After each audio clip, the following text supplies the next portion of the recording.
이 평화와 관련된 내용으로 듣겠습니다. 비상시국회의 상임고문 이부영 선생님을 큰 박수로 모시겠습니다. 와!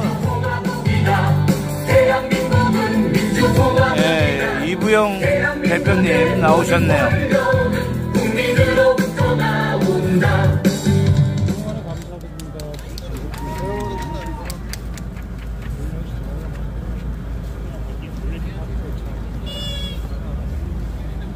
존경하는 촛불 시민 여러분, 안녕하셨습니까? 예. 비상시국회의 상임고문 이부영입니다. 인사드립니다. 와! 머리가 다 벗겨져서 모자 좀 쓸게요. 많이 추우시죠? 아니요. 일단 추위 정도는 아무것도 아니죠? 예. 그렇습니다. 여러분들의 기계가 이 추위를 다 몰아낼 거예요, 여러분. 와! 근데 오늘 저는 조금 따끈따끈하지 않은 얘기를 해볼까 해요. 왜냐? 우리 상황이 너무 위중하니까. 한반도 전쟁위기가 심각합니다. 이에 대한 국민들의 불안은 이로 말로 표현할 수 없을 지경입니다. 그동안 남북의 충돌을 막을 수 있는 최소한의 안전장치인 9.19 남북 군사 합의가 깨져버렸습니다. 여기 오시면 안 됩니다. DMZ 양쪽에 이렇게 완충대를 두고 거기 GP, OP 이런 것들 다 철수하고 그랬는데 그것이 다시 다 들어가서 서로 언제 부딪힐지 모르게 됐다 이런 얘기입니다. 그런데 지금 남북 양쪽은 서로 이렇게 위험한 상태를 두고 책임 공방만 하고 있어요. 윤석열 정권이 등장하자 먼저 남쪽에서 선제 공격론을 내세웠어요. 이쪽에서 먼저 북을 공격할 수 있다. 이런 얘기를 했다는 겁니다. 그리고 한미일 군사동맹으로 대북 공세를 계속 강화해 오지 않았습니까? 여러분들도 아시죠? 북도 그게 맞도행해서 미사일 실험을 계속하고 한미일이 북에 대해서 도발하면 대남 핵 공격도 불사하겠다. 이렇게 위협하지 않았습니까? 최근에는 정찰위성도 발사했습니다. 물론 북에서 정찰위성 발사하기 전에 남에서 벌써 여러 개를 발사했고 미국의 정찰위성은 수도 없이 북을 날아다니고 있어요. 이런데 북이 정찰위성 발사했다고 제재하고 공격하겠다 이렇게 위협을 하고 있는 겁니다. 지금 현재 언제 남북이 충돌을 할지 북지전이 일어날지 아니면 전면전이 벌어질지도 모르는 그런 위험한 상태입니다. 그런데 여러분 이렇게 남북의 충돌 위험, 북지전 위험이 벌어질 때 우리는 또 한 가지 걱정을 하게 되지 않아요? 뭡니까?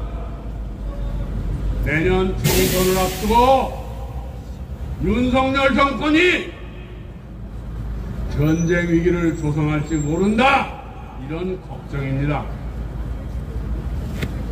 저는 여러분들에게 분명히 말씀드립니다. 만약에 이런 의도를 가지고 윤석열 정권이 긴장 조성을 한다면 그걸 몰라볼 국민이 있습니까? 절대 우리 국민은 윤석열 정권을 응징하고 갈 것입니다, 여러분! 맞습니다! 저는 이렇게 얘기하면서 북쪽도 남쪽에 대한 핵공격 위협을 당장 철회해야 합니다. 이것은 잘못하면은 남북의 서로 간의 핵공격으로 우리 민족이 이 한반도에서 공멸할 위험에 처하게 되는 것입니다. 북도 남에 대한 핵공격 위협 철회할 것을 저는 정중하게 요구합니다. 맞습니다. 저는 미국도 현재 한반도 위기에 대해서 해명해야 된다고 생각합니다. 얼마 전 블링컨 미 국무장관, 오스틴 미 국방장관이 한국을 다녀갔습니다. 그 고위 미국 관리들이 다녀간 다음에 이렇게 전쟁 위기가 조성되는 까닭이 무엇입니까? 미국이 윤석열 정권의 9.19 군사합의 기능정지 이거를 하도록 만들었는가? 미국은 해명하라! 해명하라! 해명하라! 해명하라! 수도권에는 미군 28,000명과 외국인 226만 명이 거주하고 있다는 사실은 미국의 바이든 행정부는 똑똑히 기억해야 합니다. 이렇게 저희들 군대도 있고 외국인도 이렇게 많은데 서울 수도권을 전쟁 위협에 빠뜨린다. 미국은 만약에 그런 위험이 있을 때 윤석열 정권이 위기를 조성하고 국지전 같은 걸 일으키면 우리는 미국이 그것을 조장했다고 생각하지 않을 수 없습니다. 여러분 생각 어떻습니까? 맞습니다.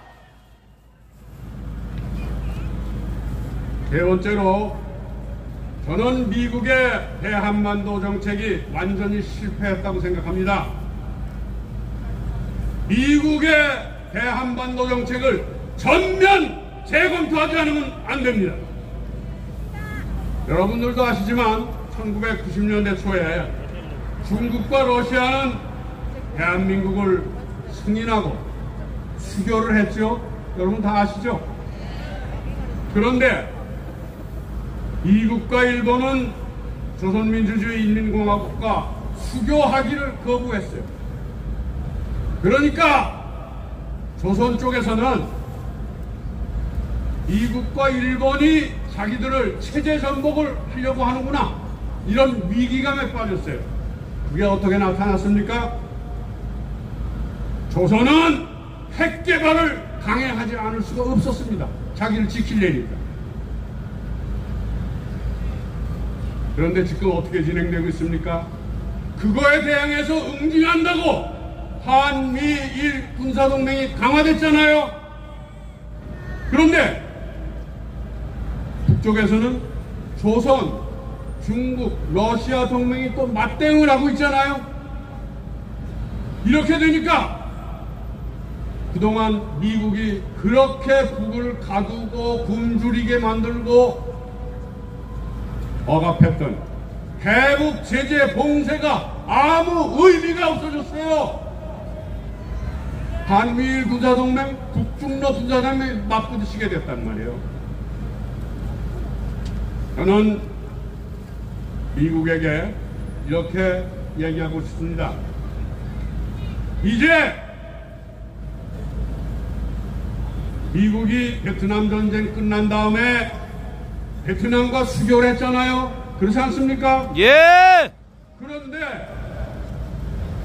그렇게 했듯이 조선민주주의 인민공화국과 미국이 이제 수교해야 됩니다.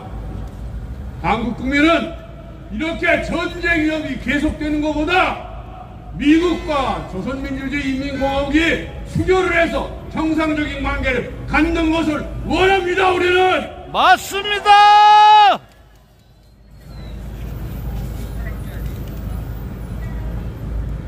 바이든 미국 대통령에게 거듭 촉구합니다. 조선민주주의 공화국에 대한 수교 협상을 벌리면 다음 미국 대통령 선거에서도 바이든이 더 많은 지지를 받을 것이에요. 미국의 해리스 여론조사라는 게 있습니다. 거기서 나온 결과를 보면은 미국과 조선민주주의 인민공화국이 수교 협상을 하면 미국 국민의 60% 이상이 지지한다고 밝혔어요, 여러분. 한반도 평화를 위해서 미국과 조선민주주의 인민공화국이 수교 협정을 해야 됩니다. 맞습니다. 거기서 비핵화 협상을 또 하면 될 거예요. 왜 이렇게 전쟁 위기를 고조시키냐고. 왜 미국은 윤석열에게 긴장 조성하자로 뒤에서 부추기냐 이 말입니다, 여러분. 안 돼요. 그러면 미국의 대한반도 정책을 전면적으로 전환하지 않으면 안 됩니다, 여러분. 맞습니다. 네 번째입니다. 지난 11월 23일 서울 고등법원 제33민사부는 이영수 할머니 등 일본군 송로제 피해자들이 일본 정부를 상대로 냈던 청구 소송에서 제1심이 일본 정부 편을 들어 피해자들에게 패소를 안겨줬었는데 그 1심 판결을 물리치고 뒤집어 엎고 우리 강제 피해 동원자들 이 사람들의 편을 고등법원에서 판결을 해줬습니다. 2012년 한일 청구권 협정에 따른 우리 청구권이 소멸되지 않았다고 우리 대법원이 최종 판결을 해줬습니다. 이번에 나온 고등법원의 판결과 우리 대법원의 2012년 판결이 일관되게 피해자들의 정당한 권리보상을 받을 권리가 있다 이렇게 결정을 했습니다. 우리 대법원과 이번에 판결한 고등법원 민사 33부에게 여러분 뜨거운 박수 좀 보내주세요. 와! 이영수 할머니 등 그 정부의 피해자들이 정말 한을 풀고 돌아가시도록 해야 됩니다. 그런데 윤석열 정권은 도대체 강제동원 피해자들이 아니라 일본 정권 기업의 명예와 이익을 대변하라고 하지 않습니까? 대한민국 헌법과 한국인의 주권의식이 시퍼렇게 살아있는 한 절대로 그건 안 됩니다, 여러분! 맞습니다. 미국이 테스트 가치라 밀약도 모자라서 다시 한미일 군사동맹으로 우리에게 대일 종속을 강요할 경우 한국 국민은 결코 좌시하지 않을 것입니다, 여러분! 와! 몇 개 외치고 내려가겠습니다. 전쟁 위기 조성하는 윤석열은 물러가라! 물러가라! 물러가라! 물러가라!